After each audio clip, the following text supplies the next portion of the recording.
Here at World 5, we are not biased at all. We just love to report the facts. And with more than 12 plane crashes, 13 murders, and 10 suicides, that's a lot of death. But not just any death.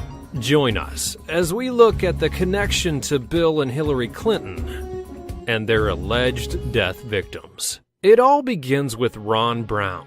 Now, there's a reason that Ron Brown is first on our list. He was the first African American to become the U.S. Secretary of Commerce, and he also served during the first term of Bill Clinton's presidency. So, how exactly did Ron Brown die, and why are people so suspicious about the circumstances that surround his death?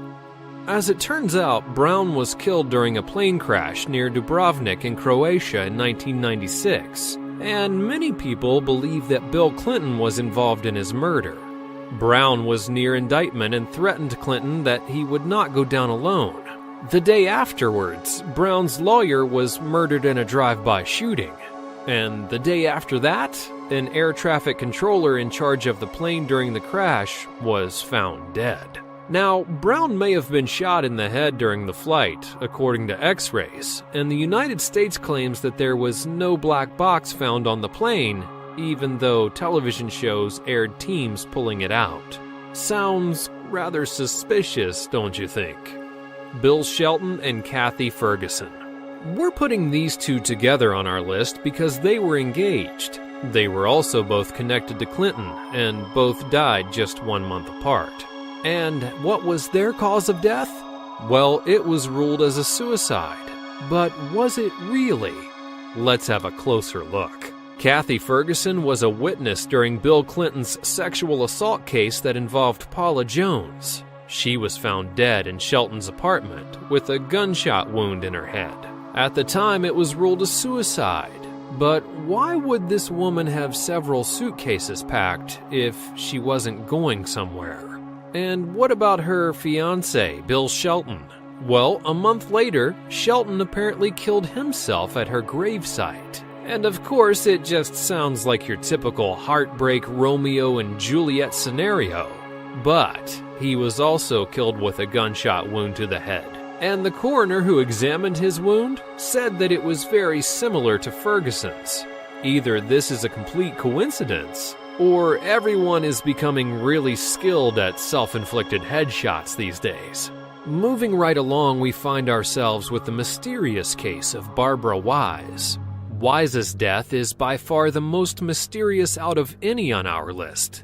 The Commerce Department employee apparently worked closely with Ron Brown and another associate. She was also suspected of leaking certain commerce documents which allegedly exposed Chinese espionage, which is, of course, plenty of reasons to get on Clinton's bad side. Someone must have had a really deep hatred for the woman, because she was found dead and locked inside of her own office. She was also bruised from her head down to her waist, and to this date, no one's ever discovered the reason why.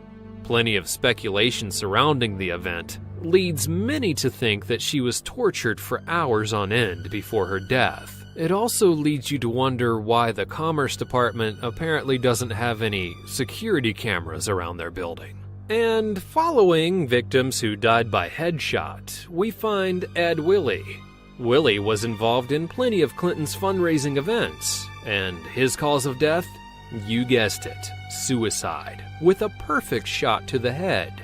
But it gets even weirder once we dig into some of the background. In 1993, Willie's wife, Kathleen Willie, had a job-seeking meeting with Clinton as the couple faced plenty of financial difficulties. During this meeting, she claims that the president sexually assaulted her. Little did she know that her husband was already lying dead in the woods, with a suicide note saying that he apologized for the financial situation. Now, was this a mere coincidence or a quick warning shot? These days, Kathleen is still very anti-Clinton and has already expressed her desires for Trump to win the upcoming election. And you've probably heard of Stanley Hurd and Steve Dixon, right? Well, if you haven't, Dixon was a counsel to Hurd, and Hurd was a counsel to Clinton's mother, stepfather, and brother. Anything else these two have in common? Well, both of them died in a plane crash, on the exact same plane. And if that's not suspicious enough for you, get this. Their plane took off and had to make an emergency landing as a fire erupted on board. Everyone was able to exit the plane, and then they rented a new plane. And then guess what happened? They discovered a new issue on the new plane and had to return again. On the way back to the airport, the plane just mysteriously crashed, and someone had enough of their playing around. But not all of the victims died by headshot or plane crash. Now we focus on the murder of Seth Rich, a Democratic National Committee staffer who was killed in July of 2016 when the police found his body on the floor and quickly ruled it an attempted robbery. But there's something odd here. All of his personal items, his wallet, and his phone were still in his possession. But what makes Seth Rich so special? And why would he even be a target? Some people suspect that he could have been involved in a large DNC email WikiLeaks scandal and was persuaded by Bernie Sanders. Kind of strange, isn't it? And have you ever heard people say, if I'm ever found dead, it was murder in the movies? Well, film comes to real life in the form of Victor Thorne. Victor Thorne is our next alleged Clinton murder victim. Thorne wrote several books exposing both of the Clintons, and he allegedly killed himself on his birthday. Now, unlike most of the victims, he shot himself on the top of a mountain. Whether or not it was a self-inflicted headshot is unknown, but if it was, you can kind of figure out where the story goes from there. Thorne told the Russell Scott Show host, "Russell, if I'm ever found dead, it was murder. I would never kill myself." Are you sure of that, Mr. Thorne? But these events go way back and include Jerry Parks. Parks was Clinton's head of gubernatorial security in Little Rock, Arkansas. He was shot 7 times at a deserted intersection while driving through Little Rock. Parks' wife and son claim that his death was not a coincidence, and according to them, Parks had plenty of files stating the sexual escapades of Bill Clinton. He was also reportedly hired by Vince Foster on behalf of Hillary Clinton, who was convinced that her husband wasn't faithful. Both Parks and Foster were killed. Now, it makes things even weirder that a reporter claims that the exact files that Parks' wife and son were talking about were stolen from his office just a few weeks before his death. And of course, Parks is connected to our next 2 victims, Kevin Ives and Donald Henry. These 2 teenagers were found dead on some railroad tracks in Arkansas and were killed way before the train ever hit them. Their death was quickly ruled a drug overdose, but several people claim that it was just a cover-up. A witness states that they saw police beating the boys, which could mean that the teens had some involvement in a drug smuggling operation surrounding Bill Clinton.